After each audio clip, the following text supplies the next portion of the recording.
E o FIA em Foco de hoje é o BBig11. Eu confesso que eu estava esperando um fato relevante depois que a Iguatemi se pronunciou, falou que foi firmado o contrato de compra dos pátios Paulista e Higienópolis com a ajuda aí de alguns parceiros, entre eles o XPML e o BBig11. E falando no BBig11, eles liberaram aqui o relatório gerencial. E eu vou direto aqui para a parte aquisição de novos ativos, porque eu estava ansiosa esperando essa notícia e eu imagino que vocês também. Mas antes, vamos recapitular aqui. O BBig, ele captou na primeira oferta quase R$ 1 bilhão. Aí ele comprou o Rio Sul por 790 milhões, pagou 70% desse valor à vista e dividiu o resto em duas parcelas que vão ser corrigidas pelo CDI. Porém, o fundo tem caixa para pagar essas duas parcelas.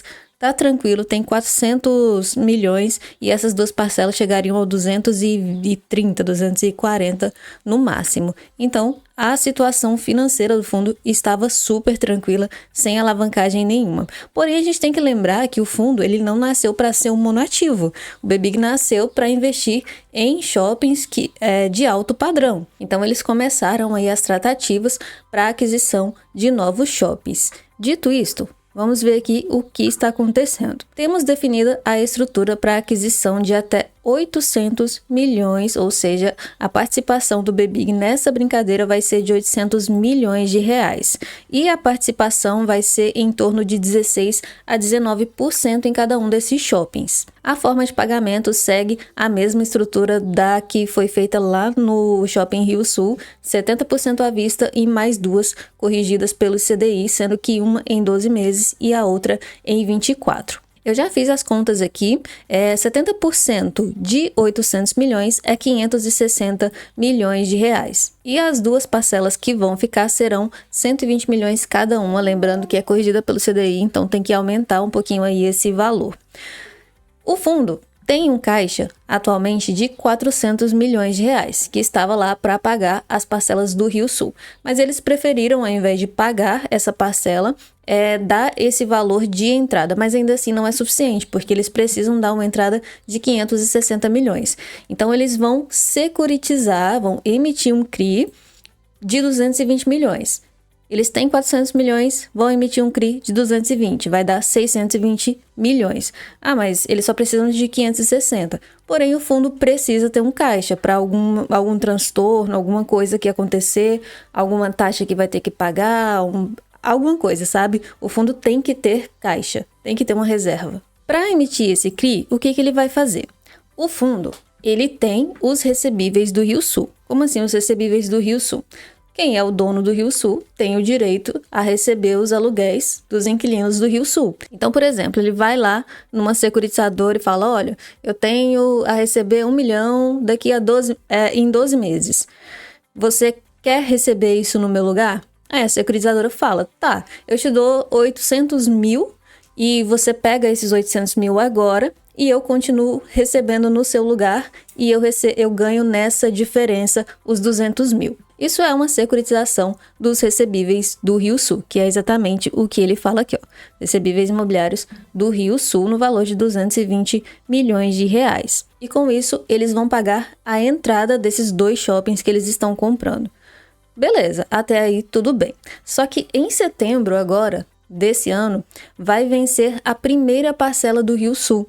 Ela num valor de 118,5, mas aí tem a correção, né? Mais ou menos 120 milhões de reais. O que o fundo explica aqui que eles vão fazer? Podemos securitizar uma parte dos recebíveis dos shoppings Pátio Paulista e Higienópolis para uma nova captação de desconto dos recebíveis, ou seja, a mesma coisa que eles estão fazendo agora com os recebíveis do Rio Sul, eles vão fazer com os recebíveis do Pátio Paulista e Higienópolis para pagar o Rio Sul. Então vamos lá, resumindo, o fundo atualmente ele tem 0 de alavancagem, mas a partir do momento que ele firmar também esse contrato de compra, ele vai ter uma alavancagem de, vamos ver aqui, as duas parcelas do Rio Sul, eu já fiz as contas, 118,5 cada uma, e são duas, mais essas duas aqui dos pátios, né, 120 cada, 240.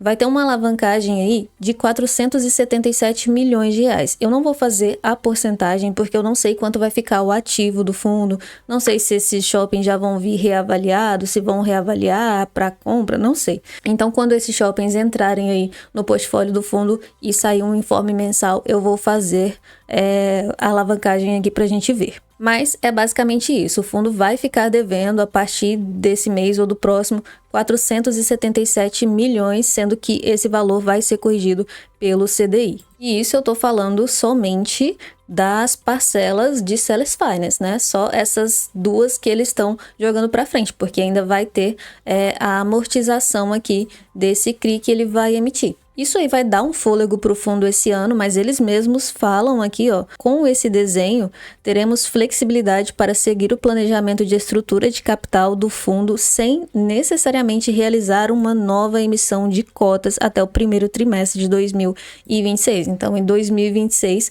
a corda vai apertar um pouco e aí eles vão ter que emitir ou vender o imóvel, né? Não estão descartadas potenciais desinvestimentos para resultar em uma alavancagem menor. Também é possível acontecer, né? Afinal, o fundo já tem uma compradora que é a própria Iguatemi. E aí, essa questão de emissão deixou muita gente com um pé atrás, muita gente com um medo, né? Eu já dei a minha opinião sobre isso. Fundo de tijolo, existe a possibilidade de essa emissão não afetar negativamente o fundo. O que a gente tem que entender é, se a compra for bem feita, aliás, se o fundo faz uma emissão de cotas abaixo do VP para comprar um imóvel e esse imóvel é bem comprado, é comprado abaixo do valor patrimonial, ou ainda que no patrimonial, mas que ele seja reavaliado e ele tenha uma valorização aí, então no médio e longo prazo isso vai trazer um aumento no valor das cotas patrimoniais do fundo e agregar valor ao cotista. Ela não funciona quando o fundo faz uma emissão abaixo do VP para, por exemplo, pagar uma dívida e só pagar a dívida sem comprar mais nada. Ou quando eles compram mal. Vou fazer uma emissão abaixo do VP para pagar a dívida e comprar um imóvel caro, acima do que ele vale. Então, isso sim pode ser uma emissão abaixo do VP, prejudicial aos cotistas e que o cotista só possa conseguir reaver esse valor depois de muito, muito, muito tempo, no longuíssimo prazo. A minha preferência era que o BBIG tivesse feito essa emissão abaixo do VP para captar esse dinheiro da entrada, pelo menos da entrada, de preferência todo o capital, mas que ele não fizesse esse CRI, porque aí a alavancagem do fundo seria bem menor e eu acredito muito nesse portfólio. Eu li sobre eles, eu vi vídeos, eu vi comentários no Google Maps de gente que usa esses shoppings e assim, me parece ser muito bom. São shoppings que eu mesma gostaria de conhecer. Mas enfim, como eu já disse várias vezes, essa é a minha opinião sobre emissão abaixo do VP. Você pode deixar a sua opinião aqui também. Se você quiser, deixa aí nos comentários, eu vou gostar de ler. Essa foi a parte que eles trouxeram pra gente sobre a aquisição dos novos ativos. Achei super bem explicado. A gestão melhorou bastante essa questão da comunicação. Eu fui uma das que critiquei bastante o gestor em si, a pessoa, o gestor, porque eu achava ele um pouco antipático, um pouco assim, mas ele veio melhorando aí nos últimos 2-3 meses, nos vídeos que eles fazem lá no canal oficial e também nas lives que ele resolveu aparecer. Tô gostando bastante do que eu estou vendo. Vamos falar um pouco sobre os números do Rio Sul, né? Esse shopping performa muito bem. Se tratando de vendas, o shopping teve um crescimento desse mês em relação ao mesmo mês do ano anterior de 21%. E as vendas das mesmas lojas, que é no caso mais importante para a gente que quer analisar fundos de shopping, eu inclusive mandei um e-mail lá para o RI, não que o relatório esteja ruim, mas pode melhorar. Por exemplo, esse valor e esse aqui, o SSR, pode ser trazido para a gente por metro quadrado, até porque quando eles acrescentarem os outros shoppings no portfólio, a gente vai poder comparar um com o outro e também comparar com outros fundos. Afinal, o que a gente quer, cotista, a gente quer que esse fundo seja realmente muito grande, porque a gente investiu nele acreditando nisso, né? BBIG é um fundo grande, então para a gente poder compará-lo aos fundos grandes aí do mercado e ver se realmente esse portfólio ele é de alto padrão, né, como a gestão prometeu pra gente.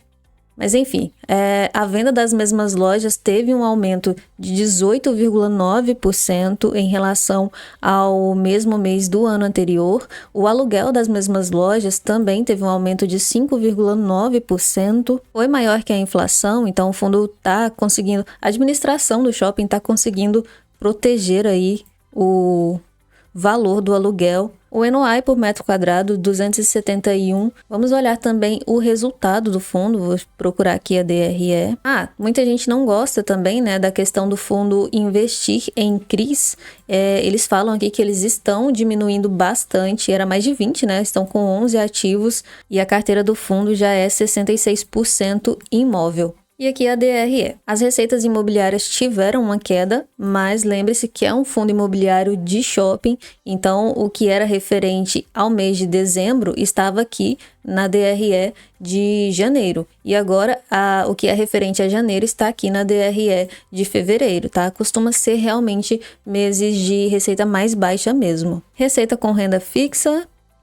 E aí engloba os juros, as vendas e as compromissadas que o fundo faz para agregar valor. Total de despesas veio bem mais baixo esse mês, né? Tanto a taxa de administração como a de consultoria da Iguatemi vieram um pouquinho mais baixas também. Eu não acho a taxa de administração desse fundo cara. Inclusive, eu acho que todos os fundos não deveriam cobrar taxa de performance, sou totalmente contra e acho que os gestores deveriam ser remunerados somente pela taxa de administração. E aí o resultado do fundo foi 5,8 e eles distribuíram 7,9, que foi o equivalente a 8 centavos. E esses 8 centavos são o equivalente a 1,18% de dividend yield, né? No caso, yield on cost, porque o valor da cota no mercado está bem baixo. O BBIG chegou a uns 6 e pouquinho, né? Hoje mesmo o BBIG está sendo negociado a 6,57. Então, se a gente fizer um yield on cost aqui desse valor mensal, 0,08, que no caso 8 centavos, dividido pelo valor da cota, 6,57, quem conseguiu pegar a esse preço está recebendo um yield on cost mensal de 1,21%. E esse valor equivale a quase 120% do CDI já livre de imposto. Desde o começo eles levam aí em consideração a linearidade da distribuição dos rendimentos. O gestor já até explicou porque isso é importante para quem investe em fundos imobiliários. Com certeza, né? Eu concordo com ele, eu só invisto em fundos imobiliários pela renda mensal mesmo. Então, é muito inteligente da parte dos gestores que usam essa estratégia de linearizar os rendimentos mensais. Ele até fala que alguns períodos do ano com picos de receita contrastam com meses de menor movimentação, e essa estratégia permite garantir maior estabilidade, que é o que a gente quer mesmo. Bom, pessoal, esse foi o vídeo. Muita gente estava esperando aí para saber como ia ser essa alavancagem. Não dá para saber direitinho ainda qual vai ser a porcentagem da alavancagem, mas quando saírem aí os documentos oficiais e o informe mensal, e talvez no próximo relatório a gente já tenha aí o desfecho dessa operação e a gente vai saber direitinho. Eu gosto desse fundo imobiliário, não vou deixar de investir por causa dessa alavancagem. Já vi muita gente falando que vai ficar em torno de uns 20%, mas qual é o fundo imobiliário que não está alavancado hoje em dia, né? Mas enfim, pessoal, essa é a minha opinião. Eu sou cotista desse fundo, não estou decepcionada, inclusive estou até satisfeita em ter esses 2 novos shoppings aí em portfólio. O que você acha desse fundo? Você é cotista? Você está satisfeito? Você está decepcionado? Me fala aí nos comentários, eu quero saber a sua opinião. E também aproveita para se inscrever aqui no FIA em Foco e a gente se vê no próximo vídeo.